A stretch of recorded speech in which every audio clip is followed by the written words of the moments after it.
I have been floating through space for 1,743 days. I've been awake for 174 of those days. That's the trick to long-range space travel. Sleep. Every 10 days, I check the status of the navigation AI. This ship is smart. It can navigate around unexpected obstructions and make subtle course corrections all on its own. In fact, it's just smart enough to learn, and it develops its own behaviors. The basic programming is okay, but the learning allows it to adjust to random things like imperfections in the ship's mechanical systems. The problem is that it's perpetual.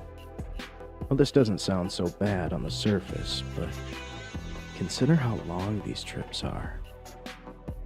It's alone, inside its own mainframe, navigating through space for years at a time. It's constantly calculating, constantly learning, and constantly acting in self-preservation. My preservation. Every 10 days, I wake up and defrag the system. The programs that the AI has optimized leave trace files in the system's memory. I delete those trace files, essentially erasing bad memories. Well, that's how I like to look at it. I keep the ship healthy. If the AI accumulates too many fragment files, it starts to act erratically.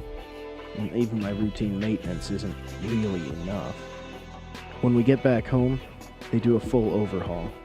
They swap out the solid state and update the operating system. Full wipe. The union requires it as a safety measure. A few years back, one of the executives at Magnus had the bright idea to let an AI continue developing systems without any defrags.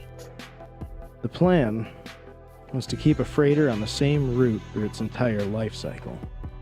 Then, analyze its SSD after decommissioning and optimize the trip for future navigation systems. They called her the Siren, and she was the pride of the commercial fleet. 1,700 tons of titanium, hauling massive payloads of helium back from Saturn. Over and over and over, year after year, the Siren went back and forth. The navigation AI constantly running, analyzing everything around it. After hundreds of runs, the Siren started acting of its own accord. The crew on board began to feel like it was antagonistic towards them.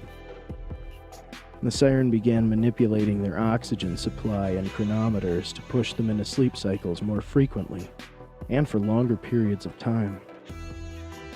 Eventually, it began running autonomously, with the crew held prisoner in a medically induced sleep. On her last voyage, the Siren set a course for open space and drifted away into the black, taking her slumbering crew with her.